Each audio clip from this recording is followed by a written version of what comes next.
3. How you doing? I'm Louis Camino with Enviroscape LA. We're here in Southern California, Manhattan Beach, another one of our drip irrigation jobs.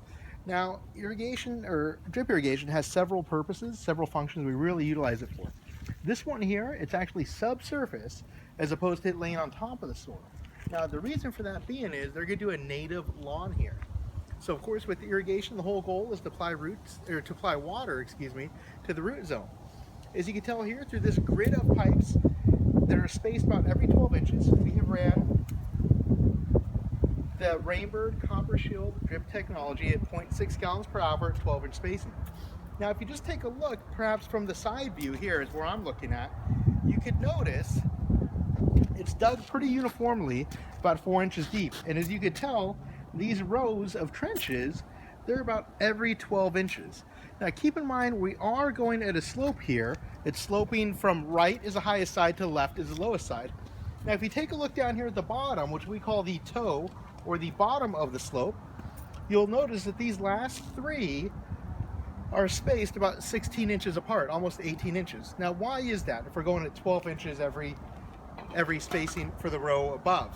Well, that's to allow for the natural slope to go ahead and drain off, and we won't have runoff going onto the concrete sidewalk, which would in effect be wasting water. With drip irrigation, the whole point is to help save water, and we're utilizing every single precious drop of that to the best of our capability.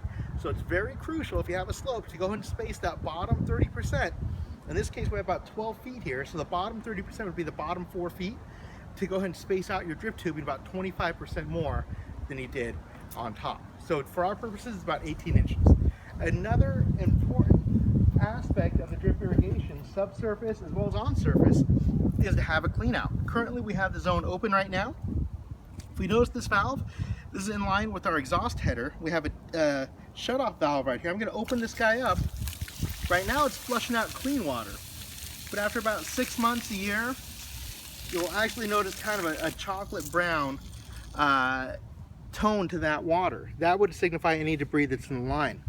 Or if you ever have a repair done or anything like that, you always want to have a point so you go ahead and clean that out. Now of course it's just going to sit right in there, and with that native lawn, it has a really tall fescue, they'll just go right over that. We have one more valve box up top, and this houses our air relief valve. So right now the zone is pressurized. We're going to push down on it. We're going to notice a flush of water.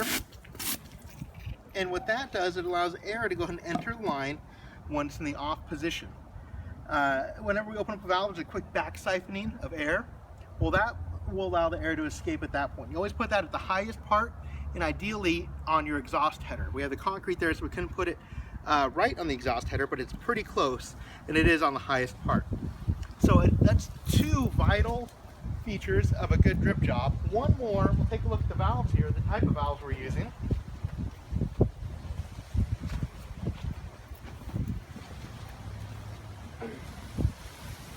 So these are our Rainbird valves with the pressure compensating filter on there.